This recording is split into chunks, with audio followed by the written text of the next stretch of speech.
buat kita semua bersyukur kepada Tuhan yang penuh cinta dan penuh kasih. Dalam kesempatan ini kita tahu Tuhan baik dan luar biasa di tengah-tengah pandemi COVID-19 ini. Reverend Dr. Gunadi Gunawan memfasilitasi ibadah CMC Ginosko. Bersyukur kepada Allah untuk semua yang Tuhan kerjakan, dan kita akan mendengarkan kebenaran firman Tuhan saat ini. Mari kita berdoa bersama-sama. Bapa yang baik, kami bersyukur untuk anugerah-Mu, kemurahan dan cinta-Mu yang luar biasa. Engkau penuh kasih dan kuasa atas kami. Terima kasih untuk semua waktu, semua finance, semua kesehatan, semua kebahagiaan, semua yang Kau berikan dalam kehidupan kami. Kami bersyukur Engkau ada, hidup dan berkuasa. Cinta, anugerah, kasih sayang-Mu tidak pernah berubah. Engkau ada dan selalu bersama dan tidak pernah meninggalkan kami, anak-anak-Mu. Terima kasih untuk CMC Ginosko ini, Tuhan. Kami berdoa di dalam nama Yesus Kristus, memberkati Gembala Sidang, Reverend Dr. Gunadi Gunawan, untuk kesehatannya, untuk kepemimpinannya di CMC. Kami berdoa juga untuk keluarganya dan bisnisnya, biar Tuhan bekerja, beracara, berkarya, memberkati dengan kasih dan kuasa-Mu. Kami memuji Engkau, memuliakan Engkau Allah yang hidup. Kami bersyukur untuk semuanya. Tuhan menguduskan, melayakkan kami, agar kebenaran sabda-Mu yang kami dengarkan ini sungguh memuliakan, meninggikan nama Allah, dan kami ditempatkan pada posisi seperti yang Kau harapkan, inginkan, atau rindukan. Terima kasih Tuhan, hamba-Mu yang sangat sederhana ini berdoa, biar urapan, wibawa, otoritas Tuhan turun atas kami. Dan kami percaya Tuhan akan melakukan perkara-perkara yang besar bagi kehidupan kami. Di zaman akhir ini Tuhan, kami tidak punya banyak waktu untuk rileks, untuk bersantai-santai, untuk berleha-leha. Namun kami tahu bahwa Engkau akan datang segera, dan kami minta agar sungguh-sungguh Tuhan, iman kami di-upgrade, iman kami next level, iman kami Tuhan semakin menyerupai Kristus sendiri yang adalah Sang Juru Selamat kami. Terima kasih Tuhan. Semua hambatan, rantangan, tantangan yang kami hadapi, kami tahu Tuhan tidak tinggal diam. Tuhan akan menolong. Itu sebabnya Tuhan, kami terus mendekat dan melekat kepada-Mu, agar kami sungguh-sungguh seperti yang Kau harapkan, inginkan bagi kami semua. Terpuji nama-Mu, Roh Kudus yang hebat. Mari berbicara, beracara, berkarya, pakai hamba-Mu yang sangat sederhana ini untuk menjadi alat bagi hormat kemuliaan nama-Mu. Terima kasih Tuhan, kami siap diberkati, dan kami percaya Tuhan ada di tengah-tengah kami dan memberkati akan pemberitaan firman ini. Semua yang hadir dalam ibadah Zoom ini maupun juga yang mendengarkan lewat YouTube, diberkati Tuhan tanpa terkecuali. Hamba berdoa peneguhan firman-Mu turun atas kami, yang sakit sembuh, yang lemah dikuatkan, yang berdosa diampuni, dipulihkan, yang terikat dibebaskan. Puji sembah hormat bagi-Mu Tuhan. Kami siap diberkati dalam nama Yesus. Haleluya, haleluya. Amin.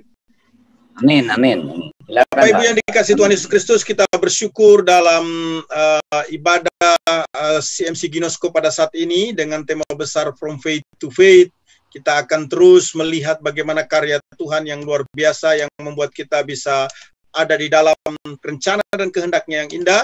Terima kasih kepada Dr. Gunadi Gunawan sebagai pendeta reverend di gereja CMC Ginosko ini, memberikan kesempatan kepada saya untuk melayani firman Tuhan pada saat ini. Kita percaya bahwa di dalam kuasa kekuatan Tuhan atas pimpinan Roh Kudus, maka kita akan mengalami breakthrough yang membuat kita sungguh-sungguh semakin excited, on fire di dalam kekuatan kuasa Tuhan untuk mengiring Dia. Nah, Bapak Ibu yang dikasih Tuhan Yesus Kristus, tema pemberitaan firman Tuhan hari ini adalah daya tahan iman yang berkualitas. Nah, dalam membangun suatu bangunan itu ada bahan atau material bangunan yang memiliki resisten, artinya berdaya tahan terhadap api. Jadi sekalipun api membakar bahan-bahan ini, dia akan tetap bisa kuat ataupun tidak cepat dilahap oleh api. Antara lain beton, kaca tahan api, gips, batu, baja. Itu kalau kena dengan api, dia tidak langsung terlalap atau termakan habis oleh si jago merah. Nah, beton ini butuh waktu lama bagi panas api untuk merusak struktur beton yang kokoh. Tentu kekuatan beton tergantung pada semen dan material lainnya yang menyusunnya. Itu kita bicara tentang beton. Jadi beton kalau kena api itu tidak langsung luluh, lantak, ataupun juga hancur. Yang kedua itu kita bicara tentang kaca tahan api. Kaca jenis ini terdiri dari dua jenis lapisan dalam. Saat terjadi kebakaran, kaca ini tidak langsung pecah secara keseluruhan. Ada ketangguhan yang luar biasa dari jenis kaca. Jenis ini tidak akan langsung terbakar karena ada lapisan kertas khusus pada sisi luarnya membantu menjaga gips agar tidak cepat terbakar dan menahan api menyebar cepat ke permukaan gips. Yang keempat itu kita perhatikan batu. Nah, saat terbakar, bahan bangunan bisa bertahan antara 1 hingga 4 jam. Tentu saja daya tahan tersebut tergantung pada konstruksi dan ketebalan dinding bangunan. Yang kelima itu baja. Baja adalah konduktor panas yang baik dan karenanya jika terjadi kebakaran, maka baja akan dipanaskan dengan cepat. Baja akan benar-benar meleleh pada suhu 1400 Celcius. Nah, perhatikan. Api itu adalah musuh terbesar dari setiap material atau bahan bangunan.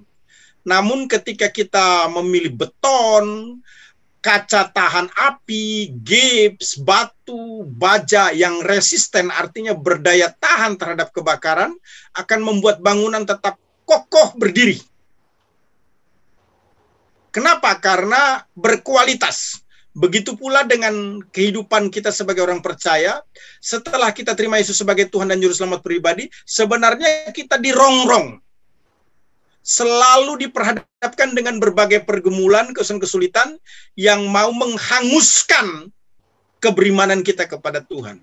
Tetapi kalau kita tahu bagaimana kita bisa berdaya tahan dengan iman yang berkualitas, maka berbagai api-api dalam bentuk pergumulan, kesulitan, penderitaan, tekanan, itu tidak akan bisa menghanguskan, menghancurkan, menghilangkan iman kita kepada Kristus. Nah, Paulus memberi saran bagaimana caranya memiliki daya tahan iman yang berkualitas. Itu dijelaskan dalam 1 Korintus 3 ayat 10 sampai dengan ayat yang ke-17. Firman Tuhan berkata demikian. Sesuai dengan kasih karunia Allah yang dianugerahkan kepadaku, aku sebagai seorang ahli bangunan yang cakap telah meletakkan dasar dan orang lain membangun terus di atasnya, tetapi tiap-tiap orang harus memperhatikan bagaimana ia harus membangun di atasnya. Karena tidak ada seorang pun yang dapat meletakkan dasar lain daripada dasar yang telah diletakkan, yaitu Yesus Kristus. Entahkah orang membangun di atas dasar ini dengan emas, perak, batu permata, kayu, rumput kering, atau jerami, sekali kelak pekerjaan masing-masing orang akan nampak. Karena hari Tuhan akan menyatakannya, sebab ia akan nampak dengan api, dan bagaimana pekerjaan masing-masing orang akan diuji oleh api itu. Jika pekerjaan yang dibangun seseorang tahan uji, ia akan mendapat upah. Jika pekerjaan terbakar, ia akan menderita kerugian. Tetapi ia sendiri akan diselamatkan, tetapi seperti dari dalam api.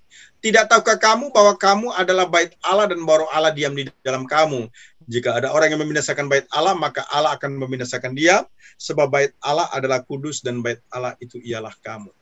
Nah, Bapak Ibu yang dikasihi Tuhan Yesus Kristus, saudara seiman yang diberkati Tuhan, saya mendaftarkan setidaknya ada 10 struggle atau masalah yang terdapat di dalam jemaat Korintus. Yang pertama itu perpecahan di antara jemaat. Jadi jemaat ini berkeping-keping sebenarnya. Kemudian percabulan yang merajalela. Korintus ini terkenal sekali dengan bisnis prostitusi.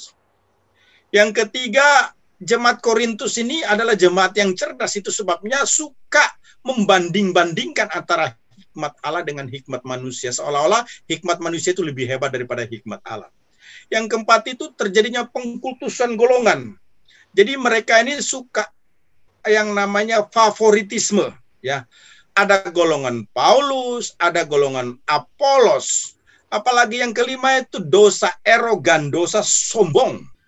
Yang keenam itu apa? Dosa percabulan, penyembahan berhala, berzina, benci terhadap saudara-saudara tersesat.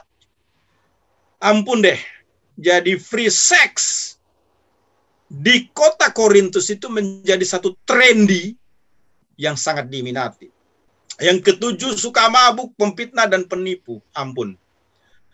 Dosanya luar biasa. Apalagi terjadi perkawinan campur antara orang beriman yang tidak beriman, itu sesuatu yang dianggap sah-sah saja, normal-normal saja. Terus adanya pertemuan-pertemuan malam ya, yang tidak mendatangkan hal yang baik. Yang ke-10 itu penyalahgunaan karunia. Saya mau katakan dalam kesempatan ini dengan penuh kerendahan hati, Tidak ada jemaat di dalam Alkitab yang lebih hebat karunianya selain jemaat Korintus. Tetapi yang paling rusak, yang paling hancur, yang paling luar biasa dosa ataupun kesalahan yang dilakukan itu adalah jemaat Korintus. Karunia tinggi, moral rendah banget. Itu jemaat Korintus. Nah, itu sebabnya Paulus begitu concern sehingga dia menyampaikan dalam 1 Korintus yang ketiga ayat 10 sampai 17 bahwa orang percaya perlu membuild up sehingga resistennya itu ada, sehingga daya tahan iman yang berkualitas itu ada. Kenapa? Karena diperhadapkan dengan permasalahan yang begitu kompleks, yang begitu complicated dengan kenyataan yang sedang terjadi di dalam kehidupan sehari-hari. Nah, mungkin kita belum sampai pada kondisi, dan saya tidak berdoa atau bernubuat mengalami kehidupan yang rusak hancur seperti jemaat Korintus. Tapi setidaknya ini mengingatkan kepada kita sebagai orang percaya untuk memiliki daya tahan iman. Bagaimana kita bisa berdaya tahan? Yang pertama, pondasi harus berkualitas. Ayat 10-11 berkata demikian. Sesuai dengan kasih karunia Allah yang dianugerahkan kepadaku, aku sebagai seorang ahli bangunan yang cakap telah meletakkan dasar, dan orang lain membangun terus di atasnya. Tetapi tiap-tiap orang harus memperhatikan bagaimanakah ia harus membangun di atasnya. Karena tidak ada dasar, karena tidak ada seorang pun yang dapat meletakkan dasar lain daripada dasar yang telah kuletakkan, yaitu Yesus Kristus. Kata kunci pada ayat 10 sampai dengan 11 ini adalah meletakkan dasar. Perhatikan. Setiap orang percaya itu diumpamakan seperti bangunan. Paulus memberikan ilustrasi bahwa dirinya adalah seorang ahli bangunan. Dia seorang arsitek. Dia sangat paham piawai membangun. Dia mengilustrasikannya ada pada posisi itu. Berkata, perhatikan. Listen, be careful. Perhatikan dengan baik-baik. Bagaimana setiap orang membangun kehidupan spiritual. Dan dia berkata, secara khusus, ya, pada ayat 10 sampai dengan ayat yang ke-11 ini, bicara tentang foundation, ataupun juga fondasi. Fondasi bangunan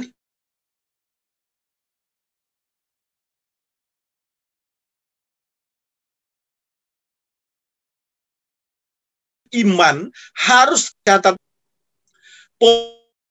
Fondasi iman harus disadari ada karena anugerah atau kasih karunia, bukan produk kesombongan. Bahasa saya begini, emangnya lu siapa? Lahir nggak bawa apa-apa ke dalam dunia, nggak punya modal. Emangnya apa yang harus dilihat di dalam dirimu sehingga kamu layak untuk masuk surga? Itu semata-mata karena anugerah. Ingat, keturunan nenek moyang kita Adam dan Hawa adalah orang berdosa, di mana kita mewarisi dosa itu. Dan kita dalam keadilan Tuhan semestinya masuk neraka. Tetapi kasih karunia-Nya membuat kita memperoleh pengampunan. Pembangunan rumah rohani atau orang yang membangun dasar kerohanian itu tidak boleh sombong.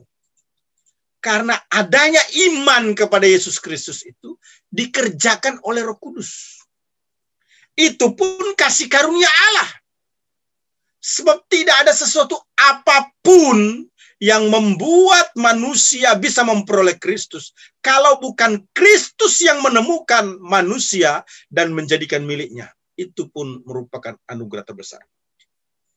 Sejarah sudah membuktikan ada upaya yang dilakukan sedemikian rupa untuk manusia bertemu dengan Allah. Seolah-olah ada sesuatu yang bisa dilakukan sehingga manusia bisa berjumpa Allah dan mendapatkan surga itu. Tetapi semua itu fail. Nol besar. Karena surga ini bukan berbicara sesuatu yang bisa dilakukan sehingga manusia mendapatkan, pun juga didiskualifikasi.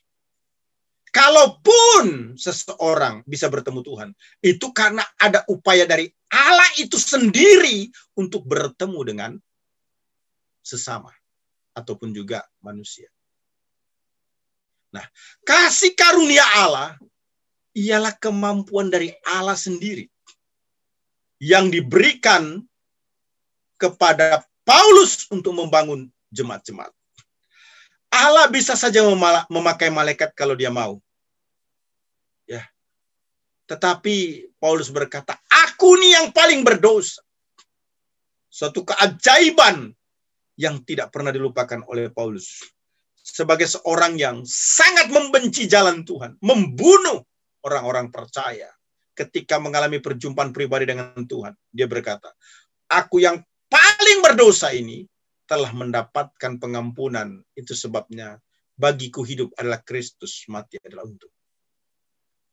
Paulus menyadari dirinya sebagai seorang pelayan harus melihat bahwa pondasi iman itu ada karena pengorbanan Kristus di atas kayu salib. Terkait dengan fondasi yang kedua, fondasi iman harus diletakkan atau dibangun dengan cara yang cakap atau dengan tepat. Anda bisa baca itu ayat 10-11. Paulus menyebut dirinya sebagai seorang ahli bangunan yang cakap. Sebuah karakter yang mencerminkan kehormatannya. Artinya, Paulus menjadi ahli bangunan yang cakap merupakan satu kehormatan karena di jemaat Korintus ada banyak orang percaya yang tidak bisa membangun atau memiliki kemampuan membangun iman. Itu sebabnya Paulus menyarankan untuk memiliki kecakapan di dalam membangun iman. Dan dia berkata, itu pun karunia Allah. Itu pun juga adalah anugerah Allah. Itu sebabnya tidak boleh menyombongkan diri. Kemudian menarik sekali Bapak Ibu ini kasih Tuhan Yesus Kristus. Paulus juga berkata bahwa pondasi iman harus dibangun dengan dasar yang kokoh. Artinya pembangunan rohani atau pondasi bangunan rohani itu tidak hanya dibangun karena bukan kesombongan. Artinya bukan dibangun karena tidak dengan kesombongan. Tapi juga harus dengan talenta atau karunia.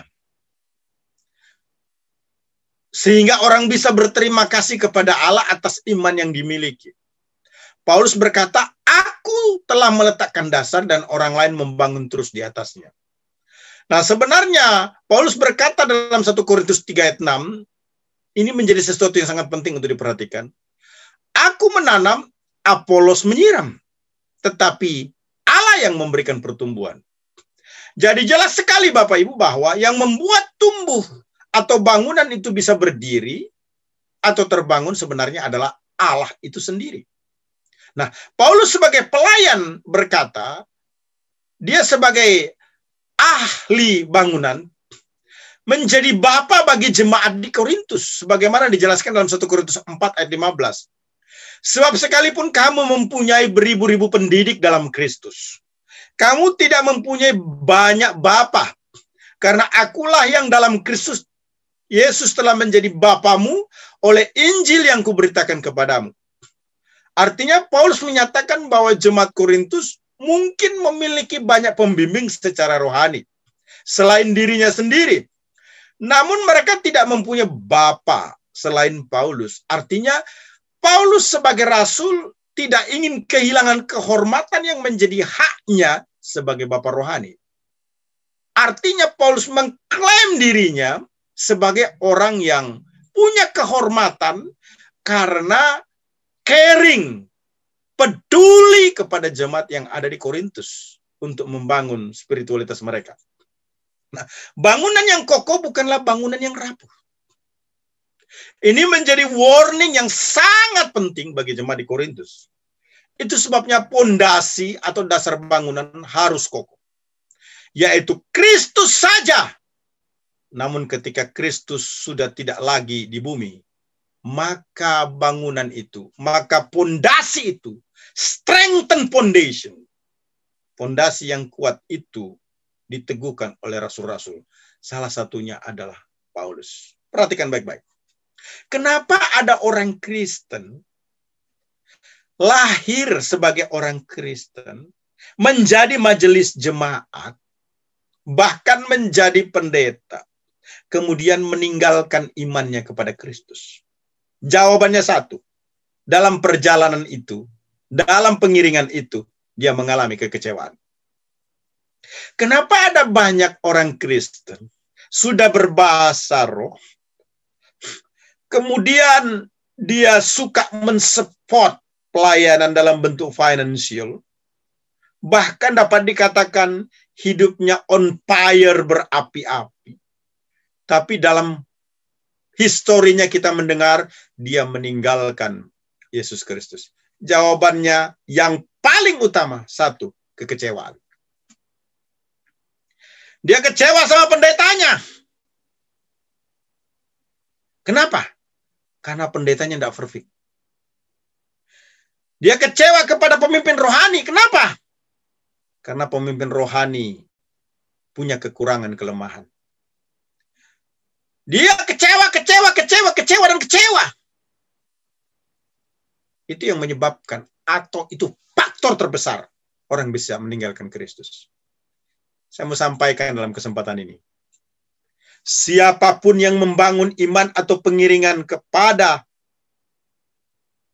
Tuhan selain disebabkan hanya melihat kepada Kristus, merupakan kekeliruan terbesar, merupakan kesalahan yang fatal yang harus diperbaiki. Semestinya to cause, penyebab utama daripada kita membangun iman kita, bukan pendeta, bukan pemimpin rohani, bukan orang-orang yang kita anggap sangat penting atau bernilai di dalam kehidupan kita, yaitu orang-orang di bumi ini, tetapi tidak boleh lain kecuali hanya Kristus.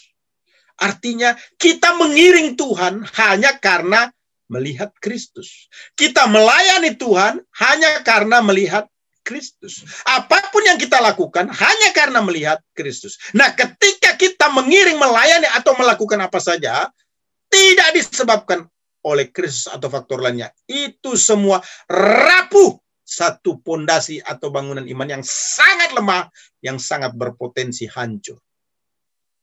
Ingat baik-baik. Orang yang membangun pengharapan untuk berada di sorga, di atas dasar selain Yesus Kristus, diumpamakan seperti membangun di atas pasir. Karena tidak ada seorang pun yang dapat meletakkan dasar lain daripada dasar yang telah diletakkan, yaitu Yesus Kristus Tuhan. Pondasi bangunan rohani kita harus dibangun di atas dasar Yesus saja, bukan yang lain. Itu sebabnya Ibrani 3 ayat 4 berkata, sebab setiap rumah dibangun oleh seorang ahli bangunan, tetapi ahli bangun segala sesuatu ialah Allah. Paulus memperkuat dalam Kolose 2 ayat yang ke-6, kamu telah menerima Kristus Yesus Tuhan kita, karena itu hendaklah hidupmu tetap di dalam Dia. Bapak Ibu yang dikasihi Tuhan Yesus Kristus, mari kembali pada pondasi yang tepat, pada pondasi yang benar. Apapun yang kita lakukan di dalam pengiringan pelayan atau dedikasi kita kepada Tuhan, semua salah, tidak ada artinya dan tidak bernilai jika tidak dibangun di atas dasar Kristus. Jika kita membangun bukan di atas dasar Kristus, akan ada kekecewaan, akan ada kebencian, akan ada akar pahit. Dan setan mulai berkuasa atas itu semua, yang menyebabkan kita mulai ciut, lemah, suam-suam kuku yang berpotensi meninggalkan pengiringan kita yang sungguh-sungguh kepada Allah. Kenapa? karena bangunan rohani kita tidak dibangun di atas dasar Yesus.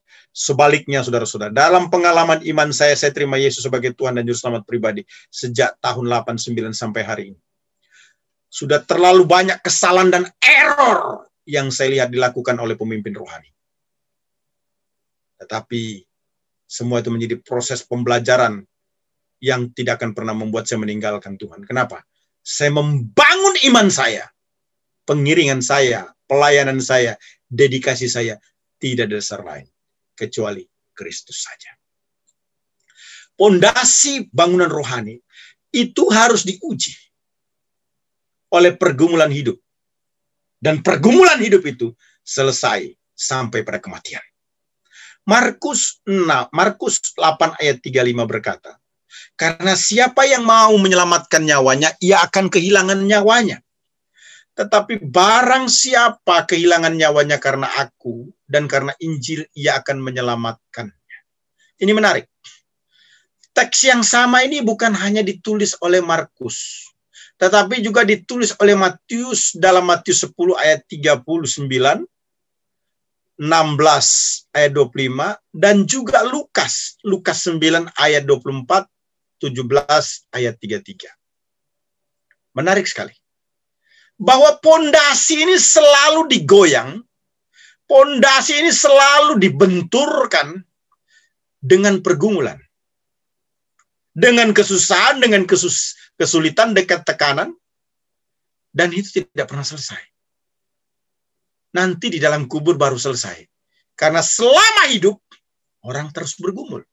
Tapi yang menarik, Bapak-Ibu, bahwa ketika kita tetap beriman, maka sesungguhnya janji untuk memperoleh hidup yang kekal itu tidak akan lepas. Sebaliknya, kalau goncangan-goncangan tekanan ini membuat kita lemah, dan demi untuk mempertahankan hidup yang sementara, karena taruhan daripada pondasi ini adalah hidup dan mati. Lalu kita berkata, kalau kita kehilangan nyawa karena Kristus, kita akan mendapatkan hidup yang kekal. Tetapi apabila kita meninggalkan Kristus, demi untuk mempertahankan kehidupan atau nyawa di bumi sementara ini, kita akan mati selama-lamanya. Alias masuk neraka, tidak memperoleh hidup yang kekal. Pondasi atau bangunan rohani itu akan menjadi kuat, menjadi solid, tidak akan goyah. Artinya membuat kita berpaling dari Kristus disebabkan karena ketekunan mengikuti pengajaran rasul-rasul. Efesus 2 ayat 20 berkata, yang dibangun di atas dasar para rasul dan para nabi dengan Kristus sebagai batu penjuru. Artinya Kristus menjadi batu utama untuk satu bangunan. Namun kita harus perhatikan karena Kristus sudah tidak ada lagi di bumi, maka rasul-rasul atau para nabi itu menjadi penguat daripada keberimanan itu. Perhatikan cerita jemaat mula-mula. Bagaimana mereka menjadi orang yang bertumbuh di dalam Tuhan. Kisah Rasul 2 ayat 42 berkata, mereka bertekun dalam pengajaran rasul-rasul dan dalam persekutuan. Dan mereka selalu berkumpul untuk memecahkan roti dan berdoa. Yang menarik dari cerita ini, Bapak Ibu, jemaat di Yerusalem, jemaat mula-mula itu mengalami tekanan dari semua lini. Dari semua aspek sehingga mereka harus keluar dari Yerusalem. Tapi yang menarik, mereka tetap kuat karena bertekun dalam pengajaran rasul-rasul. Ibadah dalam bentuk online. Webinar-webinar yang Anda ikuti selama ini. Semestinya bukan merupakan kegiatan yang sia-sia. Tapi itu sungguh akan menguatkan, meneguhkan iman kita sebagai orang percaya. Perhatikan baik-baik bahwa daya tahan iman pondasinya harus berkualitas. Artinya harus dibangun karena Kristus, bukan karena yang lain. Dan itu harus diteguhkan, dikuatkan oleh pengajaran-pengajaran firman Allah yang membuat kita semakin solid. Kesulitan yang kita alami tidak membuat kita meninggalkan Tuhan, tetapi semakin membuat kita melihat adanya janji untuk bersama Tuhan selama-lamanya, meninggalkan dunia yang panah penuh dengan penderitaan. Ternyata bukan hanya bicara soal foundation, tetapi yang tidak kalah penting juga yang perlu diperhatikan adalah bicara tentang material. Fondasi dari satu bangunan yang berkualitas itu oke, tapi itu baru bicara fondasi. Bangunan itu belum selesai. Masih ada material lagi yang dibutuhkan untuk membuat bangunan itu berdiri sehingga tampak indah megah. Semua orang memuji bangunan tersebut. Maka Paulus berkata yang kedua adalah materialnya. Harus berkualitas. Ayat 12-15 menjelaskan hal tersebut. Entahkah orang membangun di atas dasar ini dengan emas, perak, batu permata, kayu, rumput kering, atau jerami. Sekali kelak pekerjaan masing-masing orang akan nampak karena hari Tuhan akan menyatakannya. Sebab ia akan nampak dengan api dan bagaimana pekerjaan masing-masing orang akan diuji oleh api itu. Jika pekerjaan yang dibangun seseorang tahan uji, ia akan mendapat upah. Jika pekerjaan terbakar, ia akan menderita kerugian. Tetapi ia sendiri akan diselamatkan, tetapi seperti dari dalam api. Perhatikan baik-baik. Material daripada bangunan spiritualitas kita, konsep-konsep, pemahaman-pemahaman, itu ternyata diuji oleh api. Apakah tahan uji atau terbakar? Material iman itu ternyata harus bermutu, harus berkualitas. Dalam hal ini, pada ayat 12-13, diidentikan dengan tahan uji atau tidak terbakar. Maksudnya, pengetahuan, pemahaman setiap umat Allah terkait dengan keberimanannya kepada Kristus itu harus sesuai dengan standar Allah. Harus berkualitas. Nah, problemnya di masa kini, apalagi di tengah-tengah pandemi ini, semua orang ingin bicara tentang hal-hal rohani. Kalau itu kesaksian, menurut saya oke-oke saja, tidak masalah. Kalau hal-hal yang sifatnya praktikal untuk kehidupan sehari-hari, itu tidak ada masalah. Tetapi yang aneh, ada banyak orang sudah bablas. Berani mengambil satu kesempatan untuk berbicara di depan publik terkait dengan doktrin. Yang dirinya sendiri tidak matang. Tidak pernah belajar, tidak pernah mengasah di dalam kelas, tidak pernah berdiskusi dalam kurun waktu yang cukup,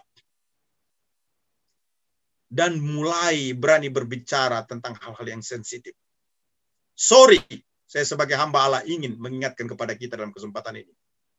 Anda yang mengikuti ibadah ataupun juga live streaming melalui YouTube ini, perhatikan baik-baik. Jangan menjadi hamba Tuhan gadungan. Mengapa saya katakan demikian? Karena dokter gadungan itu masuk penjara. Kalau keahlian seorang dokter THT, dia akan menolak untuk melayani masalah yang terkait dengan tulang. Karena itu bukan spesifikasi. Dengan penuh kerendahan hati, tidak berlebihan saya kira. Kita juga sebagai hamba Tuhan harus pahami. Ada ranah-ranah yang bukan menjadi keahlian spesifikasi. Sesuatu yang bersifat doktrinal. Jangan bicara tentang itu.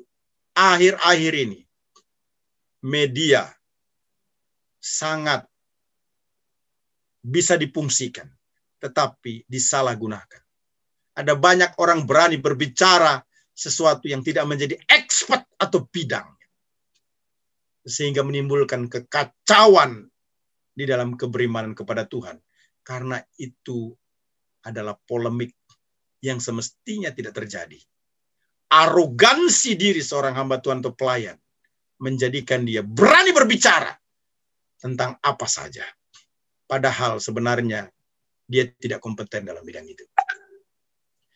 Harus membangun iman dengan materi yang berkualitas. Ini penting bagi kita sebagai orang percaya. Yang bisa dibangun di atas dasar bangunan adalah apa yang bisa ditopangnya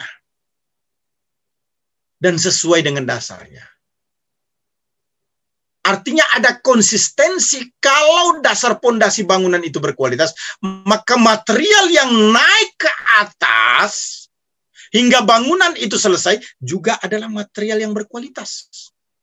Besi yang berkualitas, kayu yang berkualitas, semen yang berkualitas.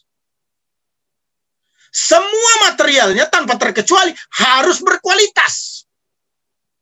Emas dan kotoran itu tidak bisa dicampur, Bapak Ibu.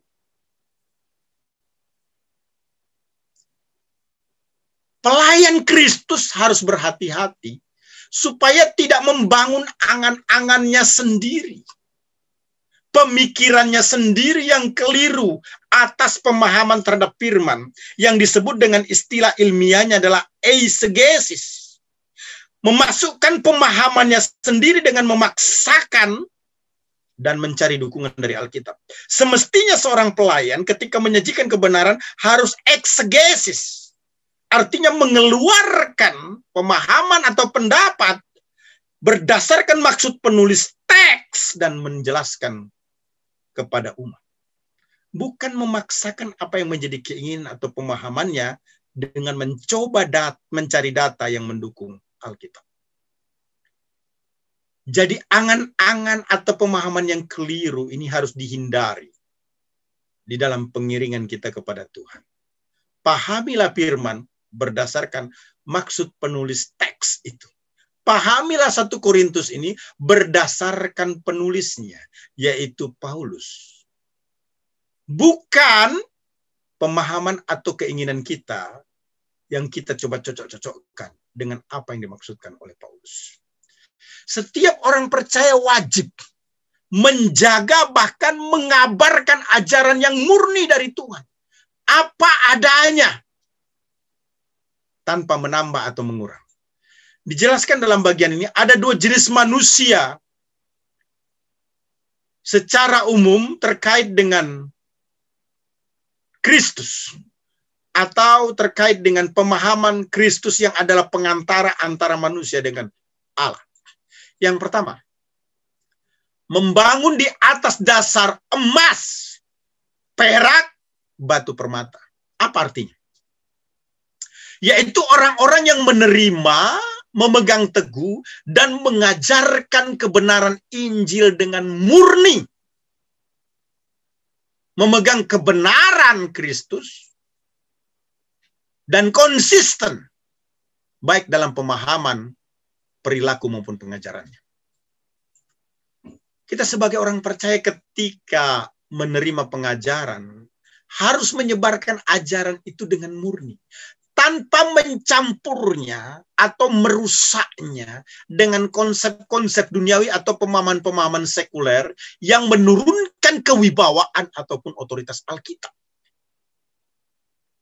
Itu maksudnya, material yang berkualitas. Nah, yang kedua, itu membangun dengan kayu, rumput kering atau jerami. Artinya ada orang percaya sekalipun dia percaya Yesus, namun pikiran dan perilakunya melenceng dari Kristus. Menggantikan ajaran atau ketetapan yang sehat, yang murni itu dengan khayalan, dengan rumus-rumus, dengan temuan-temuan untuk kepentingan diri sendiri. Mencampurkan kemurnian kebenaran Tuhan dengan sekularisme. Api akan membakar kayu. Api akan membakar rumput kering. Api akan membakar jerami. Semuanya hangus terbakar. Tetapi yang menarik, ketika api bertemu emas, ketika api bertemu perak, ketika api bertemu batu permata, dia tidak akan hancur ataupun lenyap. Bapak Ibu yang dikasihi Tuhan Yesus Kristus, ini penting buat kita. Setiap pekerjaan atau perilaku orang percaya dikatakan pada hari Tuhan dia akan nampak dengan api. Saya setuju, kita yang sudah percaya Yesus, bila tetap beriman kepadanya, akan tetap memperoleh hidup yang kekal. Tapi dengarkan baik-baik. Pemahaman kita mempengaruhi perilaku kita. Di hari Tuhan nanti akan ada penghakiman. Bukan bicara soal masuk surga atau neraka, tapi bicara upah yang akan kita dapat. Jika itu tidak sesuai dengan standar Allah, diilustrasikan jika terbakar habis oleh api, maka kamu akan masuk surga dengan tidak memerintah bersama dengan Kristus dalam kerajaan 1000 tahun. Kamu hanya menjadi warga biasa. Tidak ada kebanggaan atau kemuliaan yang bisa kamu tunjukkan di hadapan Allah, Yesus Kristus Tuhan kita. Kenapa? Karena semua perbuatanmu sia-sia. Itu disebabkan karena konsep pemahaman yang tidak berkualitas. Bapak Ibu yang dikasihi Tuhan Kristus, ayat 15 menyatakan, jika pekerjaan terbakar, ia akan menderita kerugian.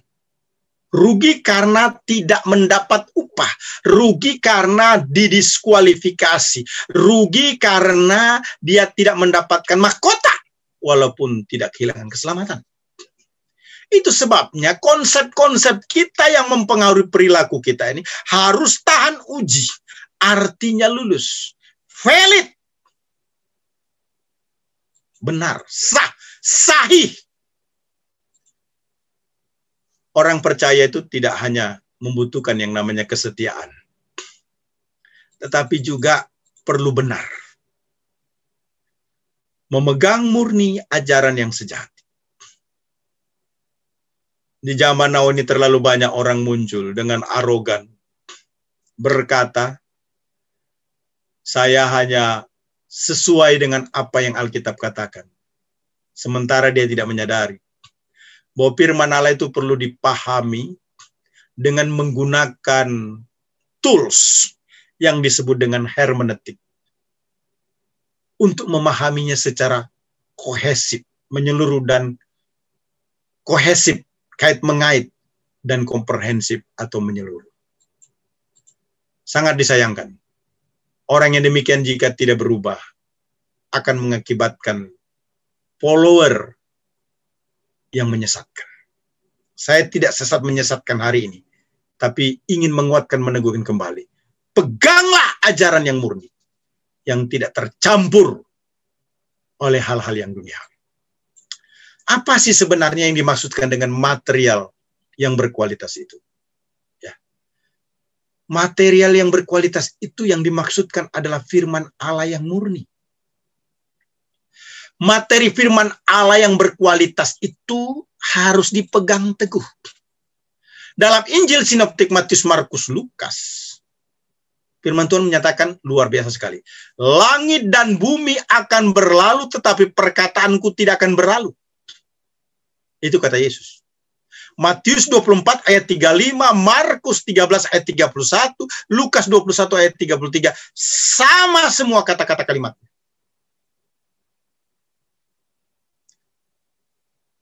Bahkan Alkitab menyatakan, siapa yang menambah dan mengurangi, tenggelamkan di dalam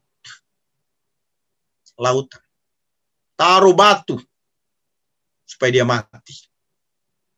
Ini menggambarkan betapa pentingnya nih hamba-hamba Tuhan, pelayan-pelayan Tuhan menjaga bahasa umumnya marwah, menjaga pesan message secara murni di dalam Alkitab.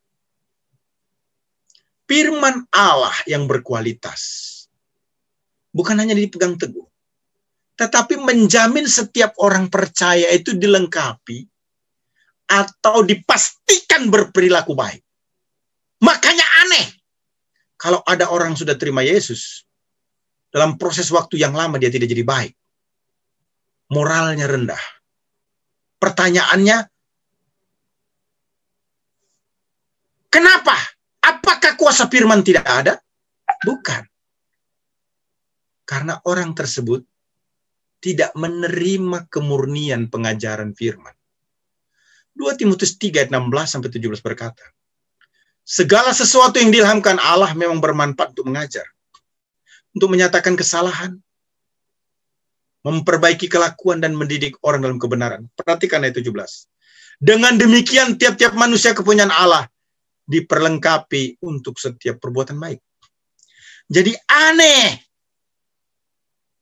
kalau kita berkata kita orang yang rohani, yang berkualitas, tapi tidak menunjukkan kehidupan yang baik. Alkitab berkata bahwa material pemahaman firman yang berkualitas itu menjadikan kita unggul berbuat baik. Materi firman Allah juga itu menjadi penuntun hidup. Artinya pemahaman yang kita baca dari kebenaran firman yang murni itu membuat jalan hidup kita berhasil. Mazmur 1 ayat 2-3 perhatikan firman Tuhan. Tetapi yang kesukaannya ialah Taurat Tuhan, dan yang merenungkan Taurat itu siang dan malam, ia seperti pohon yang ditanam di tepi aliran air, yang menghasilkan buahnya pada musimnya, dan yang tidak layu daunnya. Apa saja yang diperbuatnya berhasil. Kenapa material ataupun juga pemahaman tentang kebenaran itu harus berkualitas, harus murni? Karena ini menjadi pondasi yang menuntun dan membimbing, mengarahkan kita sesuai dengan kehendaknya. Itu sebabnya saya selalu berkata dalam mengajar ataupun berkhotbah, Alkitab itu ineransi. Artinya tidak mengandung kesalahan dalam naskah asli maupun maksud.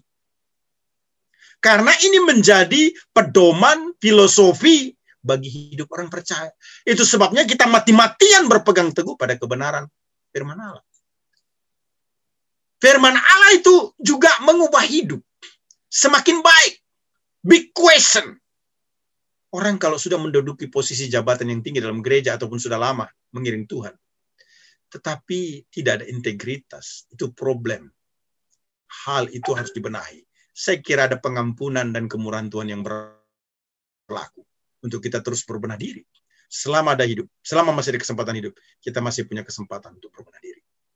Firman Allah yang berkualitas itu, yang kita renungkan, yang kita baca, menjamah, mengubah, menuntun kita, membuat langkah-langkah hidup kita. Alkitab berkata, berhasil, sukses. Bapak Ibu yang dikasihi Tuhan Yesus Kristus, daya tahan iman yang berkualitas. Diumpamakan seperti bangunan, tidak hanya bicara pondasi, tukos, bangunan itu berdiri, Yesus saja. Tidak hanya bicara tentang material yang berkualitas, yaitu pemahaman Alkitab yang murni, tetapi juga yang tidak kalah penting pada bagian terakhir, itu berbicara tentang pengelola atau pembangun dari bangunan itu sendiri harus berkualitas. Pondasi berkualitas, very good. Material berkualitas, very good. Tetapi pertanyaannya sekarang, siapa yang bangun? Sorry, kalau yang bangun ecek-ecek, artinya tidak qualified. Kalau yang membangun bukan seorang arsitek yang hebat, berapapun budget yang Anda keluarkan, maka bangunan itu tidak indah, tidak menarik.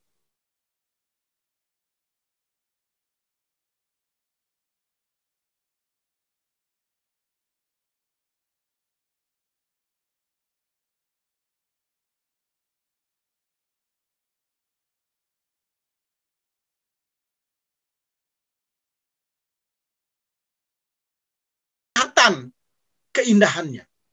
Tidak ada sesuatu yang membuat orang berkata ketika masuk di bangunan atau rumah Anda, wow, keren sekali ini bangunan. Kenapa? Membangunnya atau pengelola bangunan itu tidak berkualitas. Dan Paulus berkata dalam ayat 16-17 demikian. Tidak tahukah kamu bahwa kamu adalah bait Allah dan bahwa Roh Allah diam di dalam kamu? Jika ada orang yang membinasakan bait Allah, maka Allah akan membinasakan dia. Sebab bait Allah adalah kudus, dan bait Allah itu ialah kamu. Umat Allah yang diberkati Tuhan. Perhatikan. Ayat 16 menyatakan, kamu adalah bait Allah. You and me, saya dan Anda, sebagai orang yang membangun atau mengelola, sebagai seorang arsitek, bangunan rohani, disebut, diidentify, dijuluki adalah bait Allah. Kamu adalah bait Allah. ini menekankan bahwa seluruh jemaat orang percaya hamba Allah adalah bait Allah. Artinya, tempat berdiam Roh Kudus. Kita memahami setelah perjanjian baru, Roh Kudus dicurahkan bahwa setiap orang percaya yang sudah terima Yesus sebagai Tuhan dan Juru Selamat pribadi, Roh Kudus diam tinggal di dalam dirinya, tidak keluar masuk. Itu meaningful daripada bait Allah. Itu makna penuh, yang komplit, yang sempurna tentang Roh Kudus. Karena Roh Kudus itu diam di dalam setiap orang percaya. Selaku bait Allah, saudara-saudara, yang menjadi tempat kediaman Roh Allah, kita tinggal di dunia yang rusak, yang hancur, yang tidak bermoral, yang bobrok. Dan itu terlihat di jemaat Korintus. Paulus ingin mengatakan kepada jemaat Korintus begini. You jemaat Korintus, jangan berpartisipasi dalam kejahatan ataupun dosa yang lazim dilakukan oleh masyarakat. Kamu harus menolak segala bentuk kebejatan itu. Kenapa? Karena bait Allah adalah kamu, dan bait Allah itu adalah kudus. Setiap orang percaya disebut eklesia. Gabungan dari kata ek dan kaleo. Artinya dipanggil keluar, diseparate, dipisahkan dari dunia yang penuh dengan dosa. Bukan berarti mati secara fisik. Tetapi dipisahkan, dikhususkan, diasingkan untuk melakukan dosa. Dia hidup kudus. Seluruh nafsu kedagingan atau yang mendukung nafsu jahat itu harus dibuang. Artinya kita sebagai bait Allah harus tetap bersih.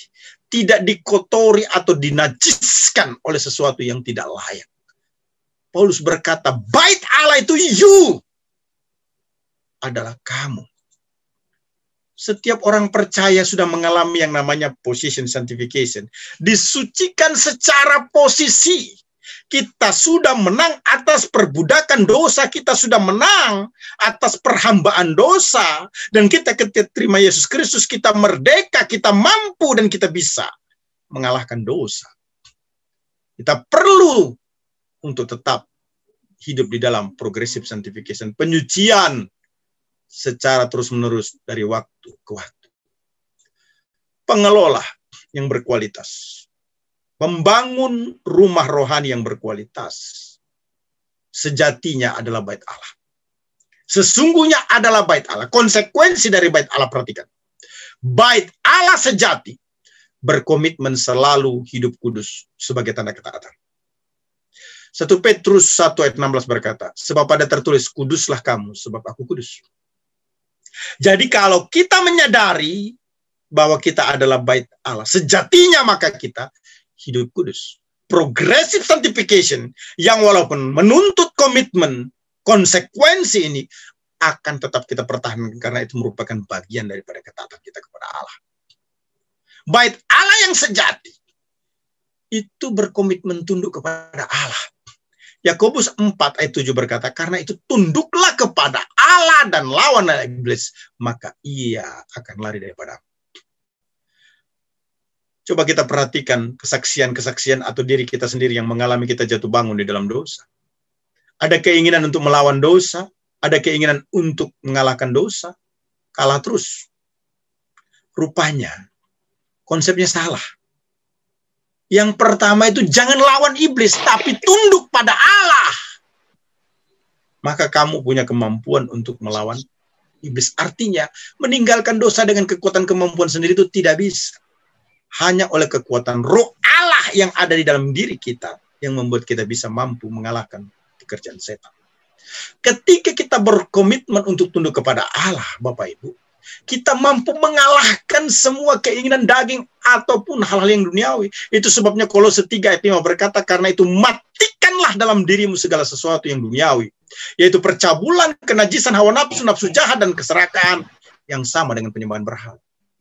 Artinya, tunduk kepada Allah itu full power yang membuat kita mampu mengalahkan keinginan daging ataupun dosa. Bait Allah yang sejati selalu ada komitmen untuk hidup dipenuhi Roh Allah. Efesus 5 ayat 18 berkata, dan janganlah kamu mabuk oleh anggur, bisa menjadi pengisi, menimbulkan hawa nafsu. Tetapi kamu penuh dengan Roh.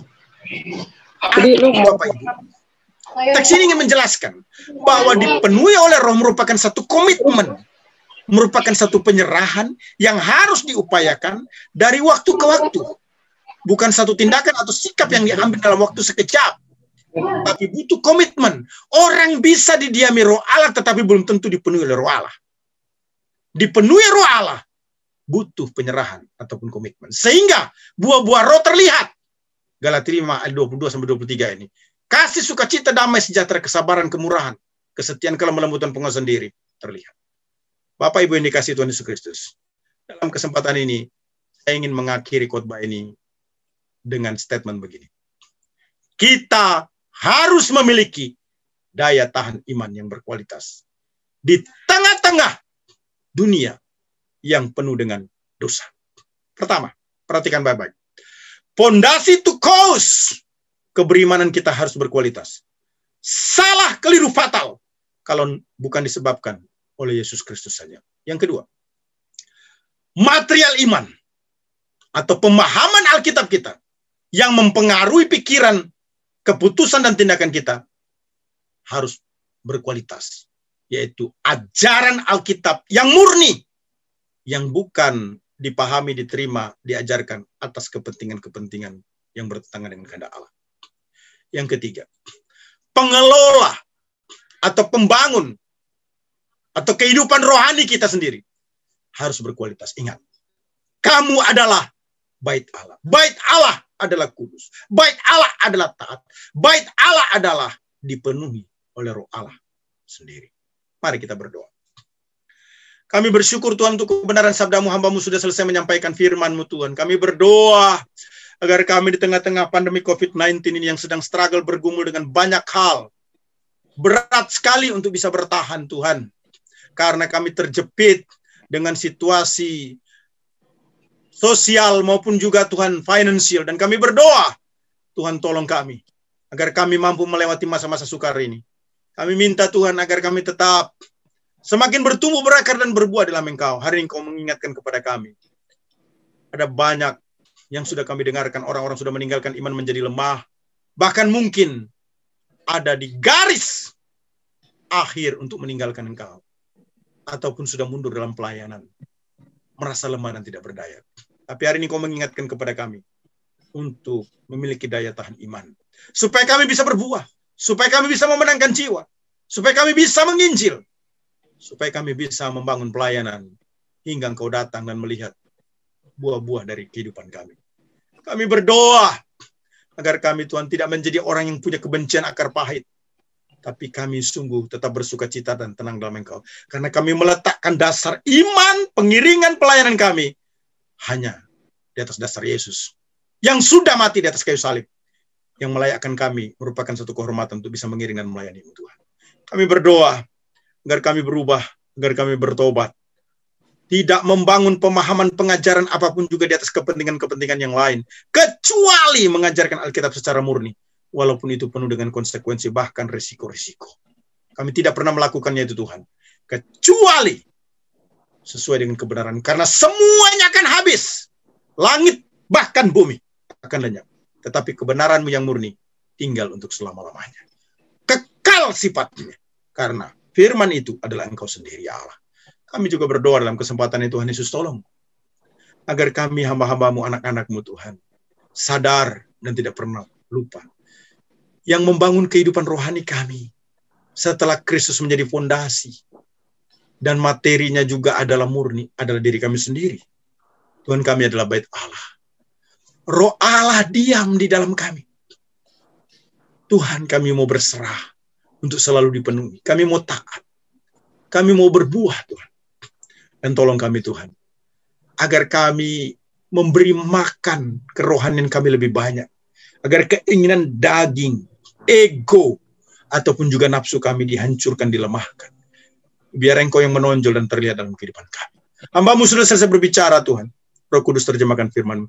Berkati Gembala Sidang CMC Ginosko yang kami hargai hormati, Reverend Dr. Gunadi, dalam pelayanannya, dalam keluarganya, kesehatannya, maupun bisnisnya. Terpuji nama-Mu Bapa. Dalam nama Yesus, materaikan sabda-Mu. Haleluya, haleluya. Amin. Amin, amin, amin. Terima kasih Dr. Hanas atas pencerahannya tentang tema daya tahan iman dengan fondasi iman dan material bahan yang bermutu.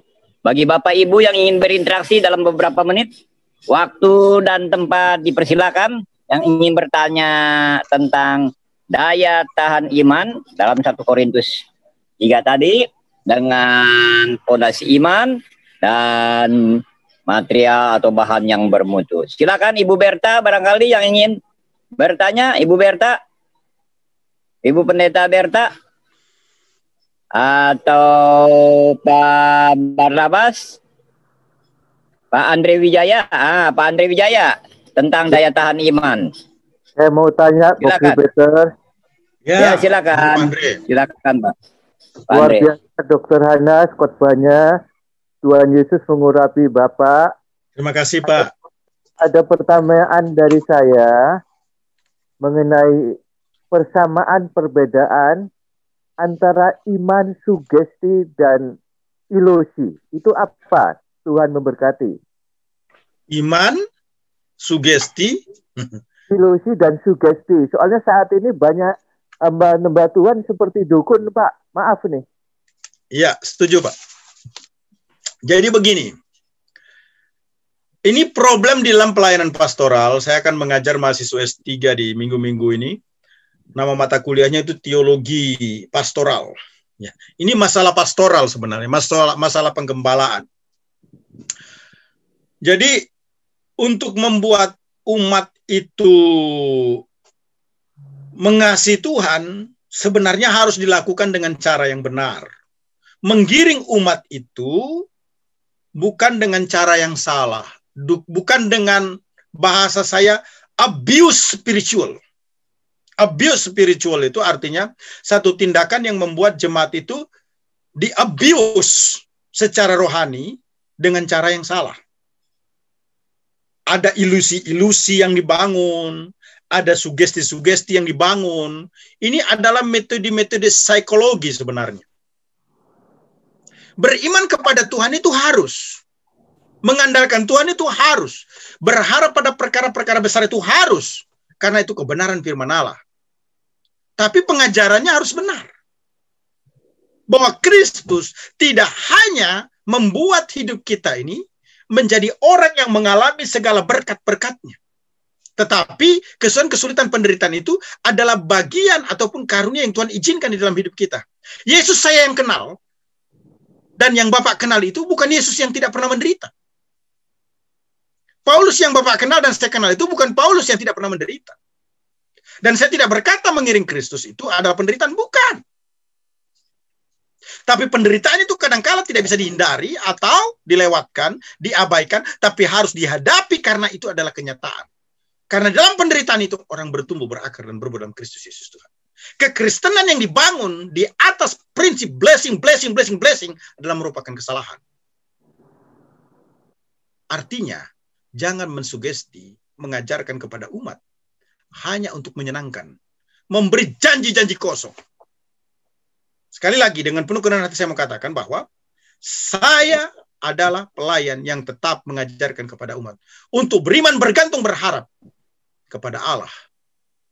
Dalam perjalanannya harus mengalami dan menikmati karya mujizat Tuhan, perkara-perkara yang besar. Tetapi itu tidak pernah menggantikan Kristus yang adalah Tuhan. Khotbah saya yang lalu mengakui kedaulatan Tuhan. Itu bicara tentang bagaimana ketika Kristus diakui dalam hidup kita sebagai Tuhan dan Juru Selamat, maka mujizat itu terjadi. Jadi apa yang saya jelaskan hari ini sama sekali tidak bertentangan dengan minggu yang lalu.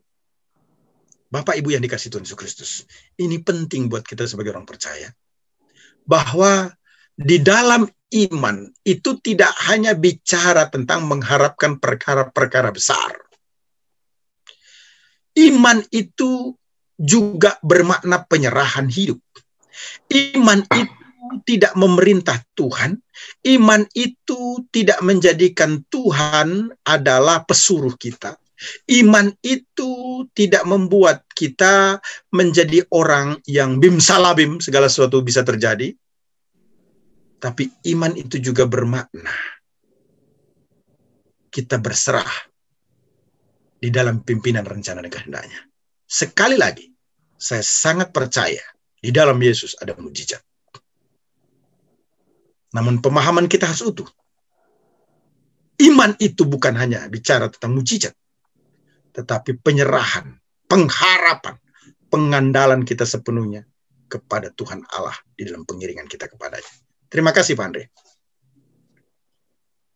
Terima kasih Pak Dr. Hanas, terima kasih Pak Andre. Silakan Ibu Berta yang langsung ingin berinteraksi. Silakan Ibu Berta. Ya. Salam Pak Hanas. Salam, salam Ibu. Puji Tuhan, luar biasa Pak. Pemaparan firman Tuhan hari ini saya sungguh-sungguh diberkati. Cuman memang belakangan ini banyak sekali yang membingungkan barangkali kalau kita mendengar terlalu banyak yang memang seperti Bapak paparkan di sini yang bukan berdasarkan firman Tuhan. Nah, tapi banyak sekali saya mendengar juga hal-hal yang memang menantang gitu ya, menantang untuk tetap berdiri di atas kebenaran firman Tuhan. Nah, hari ini Bapak paparkan hal ini dan saya kira luar biasa begitu. Tapi pertanyaannya Pak, berdasarkan firman Tuhan yang benar itu, saya itu sudah dibaptis. Saya itu diberkati di dalam pernikahan. Saya juga berjalan dan mengajarkan firman Tuhan. Mungkin Bapak tahu CEF, saya adalah pengajar di sana, gitu ya. Tapi belakangan ini banyak pertentangan tentang Tritunggal, gitu ya. Nah, saya tidak bicara tentang Tritunggalnya itu, tapi selama ini saya juga mendengar Bapak berdoa, Bapa di surga. Saya juga dapat pencerahan dari pemaparan Bapak, Yesus Kristus dasar iman, itu benar. Dan Roh Kudus yang membimbing. Jadi artinya peganglah apa yang ada padamu dan lakukanlah itu. Nah, jadi bagaimana dasar firman yang benar? Tolong dijelaskan Pak. Saya betul-betul membutuhkannya tentang Bapa, Anak, dan Roh Kudus karena itu juga adalah dasar firman. Saya sudah dibaptis dalam nama tersebut. Saya sudah diberkati di pernikahan dengan nama tersebut dan saya mengajarkan dengan nama tersebut. Dan saya banyak mengalami Tuhan dengan nama tersebut. Please Pak, tolong saya membutuhkan pencerahan. Ya, saya ada pada posisi yang artinya sangat paham dan mengerti. Dalam seminar yang lalu, webinar yang lalu, judul yang saya sampaikan itu Trinity or Oneness. Jadi sebenarnya istilah ilmiahnya itu One of God itu tidak populer. Sorry ya. Ya. Populernya itu oneness. Jadi kalau statement oneness ini seluruh dunia tahu. Gitu. Kita harus menggunakan terminologi atau istilah yang digunakan oleh semua orang. Oneness. Nah, itu orang sudah tahu oneness itu. Jangan dibiaskan dengan one of God, gitu ya. Oneness. Yang kedua, Trinity. Itu semua populer ya. Nah, begini. Di oneness itu semua teman-teman saya, sahabat-sahabat saya. Bahkan saya katakan Pendeta Bernard, Reverend Bernard itu pernah datang ke Indonesia sekitar tahun 2016. Conference itu pemimpin tertinggi di seluruh dunia ada di 200 negara. Ya. Saya ketemu, kemudian saya capture di seminar yang lalu juga sudah ada videonya. Nah, kemudian Tritunggal atau yang disebut dengan Trinity ini juga saya memahami, mengerti dengan baik. Jadi saya berbicara ini tidak bermaksud melukai, karena saya lebih menjaga kepada keutuhan, kesatuan tubuh Kristus. Itu saya. Apa artinya semua konsep pemahaman ini kalau mengakibatkan perpecahan? Itu satu kekeliruan. Nah, yang saya mau sampaikan dalam kesempatan ini dengan bijak adalah begini. Trinity itu memang tidak ada di dalam Alkitab secara literal. Ya. Sama juga, soteriologi itu tidak ada di dalam Alkitab. Pneumatologi itu tidak ada di dalam Alkitab. Kristologi itu tidak ada di dalam Alkitab.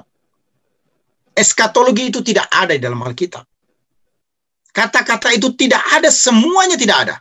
Teologi sistematika itu tidak ada kata-katanya di dalam Alkitab. Mau sampai mati pun juga tidak ada ditemukan. Tapi kalau kita melihat, soteriologi itu ilmu yang mempelajari tentang keselamatan. Nah, itu bisa dilihat di dalam Alkitab.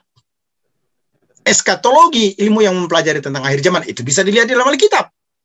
Walaupun kata-kata itu sama persis secara literal, tidak ada di dalam Alkitab. Trinity itu sampai mati pun juga tidak ada di dalam Alkitab. Oneness juga, kata-kata itu tidak ada di dalam Alkitab, sampai mati pun juga tidak ada. Secara literal. Tapi konsep itu bisa dilihat di dalam Alkitab. Begini, maaf ya. Saya beranalogi. Ibu Berta 100 tahun lagi ada orang yang berbicara tentang Ibu Berta ya. Menurut Ibu Berta yang lebih berkualifikasi tentang ketika ditanya berbicara tentang Ibu Berta itu siapa? 100 tahun ke depan. Anak ibu atau orang yang baru lahir 100 tahun depan? Tentunya anak saya dong. Kenapa, Bu? Karena dialah yang paling mengenal saya. Dan dia tahu apa yang saya lakukan. Dan dia selalu mendengar. Dan menurut Ibu 100 tahun ke depan, maaf nih ya, ini cuma cerita ilustrasi. Kalau Ibu bangkit lagi, ditanya yang mana benar ceritanya kira-kira Ibu Berta? Anak Ibu atau orang yang baru lahir 100 tahun? Anak setelah Ibu mati. Dong, Pak. Siapa? Anak saya dong. Anak saya. Anak Ibu ya? Iya. Ini analogi saya. Masalah Trinity dan Oneness ini adalah merupakan permasalahan yang panjang. Saya ada pada posisi lebih mempercayai pernyataan-pernyataan rasul-rasul dan bapak-bapak gereja dibanding dengan orang yang baru kemarin lahir berbicara tentang hal ini. Mengapa harus saya katakan demikian? Iya, kita tidak boleh jadi sok pahlawan kesiangan. Nah, bagaimana bapak-bapak gereja, rasul-rasul berbicara tentang kealahan itu? Itulah yang bisa saya sampaikan. Ibu tidak usah susah dan gelisah. Ini analogi sederhana saja. Dan saya tidak mau melukai siapapun dalam kesempatan ini. Dua kubu yang berbeda ini. Tapi saya ingin menyampaikan dengan analogi yang sederhana. Bahwa pemahaman ini sudah selesai. Maaf nih Bu ya. Itu kalau bahasa kekiniannya, ya, sebenarnya ini asas-asas sederhana. Kalau boleh saya katakan malu ndak enak. Orang yang masih memperdebatkan soal Trinitas dan Oneness itu kanak-kanak rohani. Kita sudah selesai dengan masalah Trinitas atau Oneness. Sekarang ini orang yang dewasa itu bicara bagaimana seperti yang dikatakan Reverend Dr. Gunadi.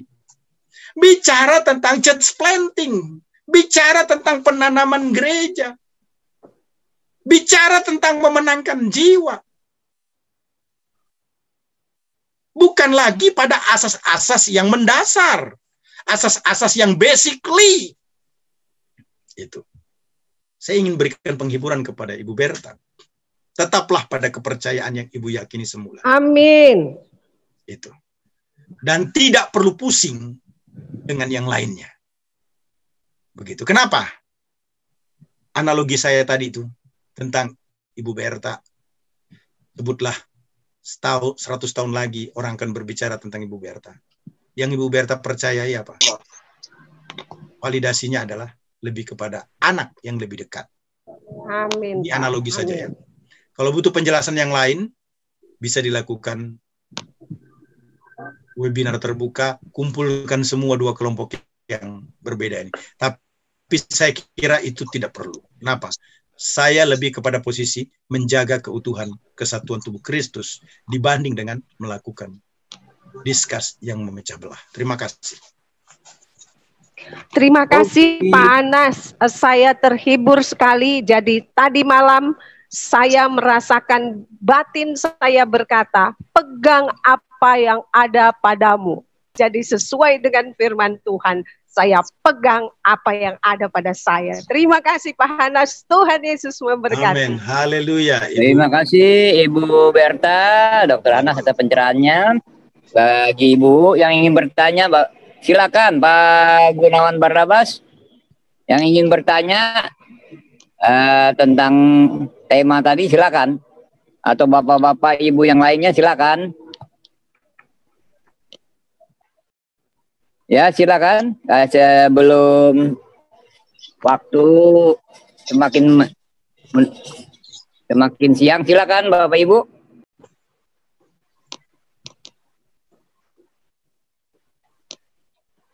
Pak Jainal ingin bertanya kah Pak Jainal? Silakan.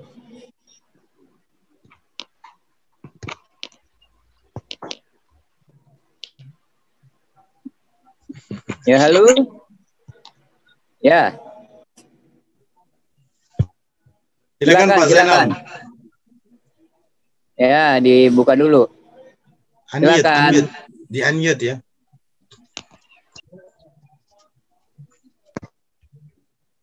Mari Pak Zainal Huta Galung. Hilang lagi. Ya, silakan Pak Zainal. Belum Pak, saya belum. Oke. Oh ya. Pak Bernama silakan. Sebelum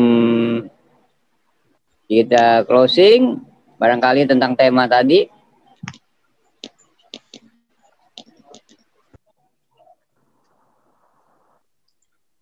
Pak Barnabas, barangkali ingin bertanya.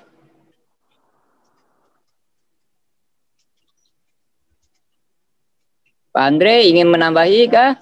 Pak Andre? Ya, silakan boleh. Pak Andre. Ya. Saya tambahin. Ya, Pak. Betul Ibu Berta, ini banyak pengajaran dan sudah mulai nih keluar nabi-nabi palsu. Jadi yang digembalakan Dr. Gunadi ini supaya jemaatnya dijaga betul. Soalnya banyak yang terkecoh. Mohon pencerahannya Dr. Hana. Terima kasih. Ya, terima kasih Pak Andre. Saya kira Pak Reverend Dr. Gunadi Gunawan pasti punya tim penggembalaan yang solid. Percayalah jika Anda mengambil keputusan atau Bapak Ibu sekalian tergabung dengan CMC, beliau sebagai Ketua Sinode sekaligus sebagai Gembala CMC Ginosko ini akan mengarahkan umat, membimbing umat dengan bijak, dengan sopan, dengan ramah, dengan baik. Ya. Memang itu tugas sebagai seorang pimpinan Sinode sekaligus sebagai Gembala untuk menuntun dan membimbing domba-dombanya. Alkitab kalau ngomong pada air yang tenang dan rumput yang hijau. Begitulah kira-kira ya. Jadi itulah pentingnya kenapa setiap umat itu, kalau boleh saya katakan, dia harus berakar. Bahasa kerennya itu covenant. Ya, covenant. Covenant itu ada ikatan perjanjian yang dibangun di antara umat dan pemimpin rohani. Apa artinya kita menjadi orang Kristen kalau kita tidak covenant? Ya, covenant artinya orang itu perlu mengikatkan diri. Dia boleh banyak teman rohani, boleh banyak pemimpin rohani, tetapi dia perlu mengikatkan diri ataupun juga mengakar pada satu local church. tentu di bawah satu denominasi. Itu maksud saya. Nah, dengan demikian dia akan mendapatkan prioritas ataupun juga pengutamaan untuk covering spiritual. Paulus tadi kita perhatikan dengan baik-baik, dia berkata, you bisa banyak bapak rohani, tetapi bapak rohanimu itu cuma satu, aku. Nah, Paulus ingin mengatakan apa? Aku ini menjadi gembalamu merupakan satu kehormatan. Makanya aku berkata bahwa bisa banyak orang yang membina kamu secara spiritual, tapi bapak rohanimu itu cuma satu, aku. Itu kata Paulus. Ini bukan arogansi dari Paulus, bukan. Paulus ingin menguatkan, meneguhkan satu tanggung jawab sebenarnya di situ, ya. Paulus ingin menekankan di situ satu kehormatan bisa melayani jemaat yang ada di Korintus. Itu penekanan maksud daripada Rasul Paulus. Nah, saya kira di CMC, secara khususnya di CMC Ginosko Jakarta ini, Reverend Dr. Gunadi Gunawan menduduki ataupun juga ada pada posisi seperti yang Paulus katakan itu. Artinya semua umat akan di-covering secara spiritual sehingga jemaat itu digiring pada air yang tenang dan rumput yang hijau. Terima kasih, Pak Andre. Terima kasih. Suara Pak Gunadi, suara. Kedengaran suaranya ya?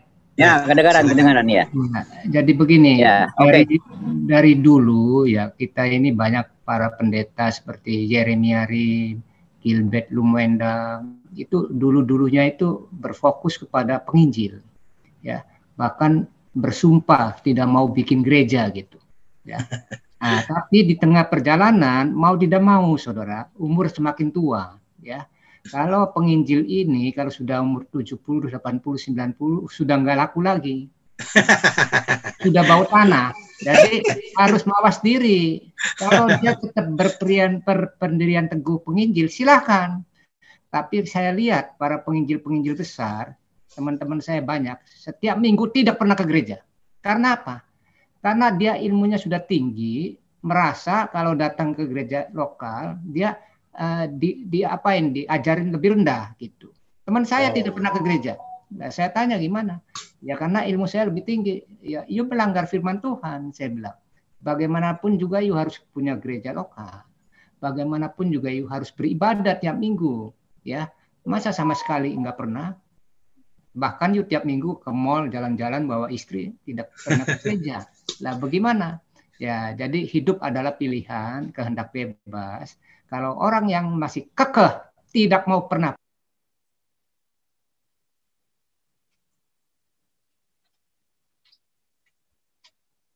Suaranya hilang, Pak Gun. Ya, di-unmute. Kalau hidupnya susah, tidak full time, ya, tidak menjadi pengusaha, ya, saya begini.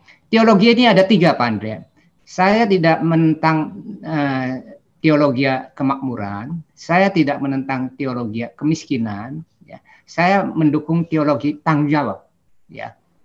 Teologi kemakmuran itu jangan salah kaprah dulu. Banyak gereja yang mobilnya mewah itu dulunya dia pengusaha, seperti saya, pengusaha, punya uang banyak, deposito banyak, buka gereja, beli mobil dari usaha sendiri, bukan dari uang perpuluhan. Ya, jadi image-nya jangan jelek dulu gitu. Sebaliknya, kalau pendeta yang menganut teologi kemiskinan sampai ganti baju aja, saya pernah jumpa dengan pendeta, seminggu 1 biji loh, sampai kerannya pada lapuk. Kaget saya. Sepatu 1 tahun baru ganti. Itu dia menganut teologi kemiskinan. Lah apakah orang yang miskin sekali bisa menjadi berkat bagi orang? Maksudnya dalam hal materi ya. Bisa membantu orang. Nggak mungkin. Hidup sendiri aja pas-pasan. Lah makanya saya mengungkapkan teologi tanggung jawab. Bagaimana supaya kita tanggung jawab sebagai orang Kristen yang sudah menerima anugerah Kristus. Membalas kasihnya dengan all out. Selon. Yaitu hartanya kita bagikan. Ngerti nggak? Dengan jalur apa yang paling besar dan aman? Gereja. Cek lokal. Planting. Itulah. Makanya kemarin saya merekrut 20 calon pendeta DKI CMC. Saya bilang, saya lagi obral, saya berikan anugerah. Bila perlu 100 cabang di DKI. Ya, karena akhir zaman sudah dekat. Nah, jadi tinggal pilihlah. Manusia mempunyai kehendak bebas. Anda boleh memberitakan Injil one by one. Silakan. Anda boleh memberitakan Injil melalui gereja yang legitimate, yang payung hukum, dilindungi oleh Dirjen Bimas Kristen, dilindungi oleh negara. Ya. Atau Anda tutup mulut, tidak memberitakan Injil sama sekali. Silakan. Nah, itulah maksud saya. Ya, pilihan itulah yang menentukan kehidupan Anda selanjutnya. Ya, apakah kekeh menjadi penginjil terus sepanjang masa? Silakan. Tapi dua tokoh besar, Yerim membuat sinode gereja, dan Gilbert Lumondang dari penginjil menjadi gereja GBI Glow. Ya, banyak tokoh-tokoh yang sudah beralih menjadi membuka gereja. Terima kasih. Oke, terima kasih Bapak Ibu Saudara sekalian, Pak Andre Wijaya. Begitu kata sambutan dari Ketua Umum Bapak Gunadi. Jadi di dalam gereja perlu ada pengembalaan, penginjilan, dan pengajaran. Begitu kira-kira ya Dr. Hanas. Sebelum kita tutup, hujan besar ini. Udara, waduh, hujan besar, saya di atas loteng soto. Soto atap paling tinggi. Jadi Bapak Ibu yang ingin bertanya ataupun masih ada yang ingin bertanya, masih ada waktu 1 menit untuk the last time, the last minute. Pak Andre bagaimana? Ya, sebelum kita tutup. Kalau tidak ada bertanya, Ibu yang lain, kita bagaimana Pak Dr. Hanas? Pak Gunadi? Tutup doa aja dalam Pak Dr. Hanas tutup doa. Ya, oke. Ya, mari berdoa Pak Dr. Hanas, silakan. Mari kita berdoa. Bapak, kami bersyukur untuk anugerah-Mu. Terima kasih untuk ibadah CMC Ginosko ini yang digembalakan oleh Pak Reverend Dr. Gunadi. Terima kasih juga kami boleh bisa mendengar ada banyak pendeta-pendeta yang dilantik, diteguhkan, dikuatkan guna memiliki kesempatan untuk lebih leluasa menginjil, memenangkan jiwa, menanam gereja menjadi gembala. Kami berdoa agar perbuatan ini diberkati Tuhan, kasih kuasa kemurahan-Mu menyertai setiap hamba-hamba-Mu yang ambil keputusan untuk hal ini. Kami berdoa mujizat, kebesaran, kuasa, kekuatan-Mu juga nyata. Terobosan-terobosan boleh terjadi secara finansial, dalam kesehatan, juga Tuhan di dalam pelayan penggembalaan, bahkan kehidupan rumah tangga. Kami mengharapkan pertolongan kasih karunia-Mu. Kami berdoa agar dalam kesempatan ini sungguh-sungguh kami memiliki daya tahan iman yang berkualitas. Berkati Tuhan kami semua yang ikut acara ibadah ini maupun juga yang ikut melalui YouTube. Tuhan bekerja beracara berkarya. Sekali lagi kami berdoa untuk gembala CMC Ginosko, diberkati kesehatannya, diberkati keluarganya, diberkati pelayanannya, diberkati bisnisnya. Kasih karunia yang bersama dengan beliau. Tuhan, kami bersyukur mengakhiri ibadah ini. Kasih karunia dari Allah Bapa, Putra, dan Roh Kudus bersama dan tidak pernah meninggalkan kita. Dibuat Tuhan kita jadi kepala bukan ekor, naik tidak turun, menang tidak kalah, kaya tidak miskin, sehat tidak sakit-sakitan, berhasil tidak gagal, mengalami terobosan dan tidak ada jalan buntu. Sebab Tuhan melakukan semua ini bagi kita untuk kemuliaan kebesaran namanya. Dalam nama Yesus, terima berkat Tuhan dan akhir ibadah ini. Dalam nama Yesus mempercaya, katakan amin. Amin, amin. Ya, shalom, sampai ketemu ya. Salam, terima kasih Pak Gembala, Pak Gunadi, semuanya.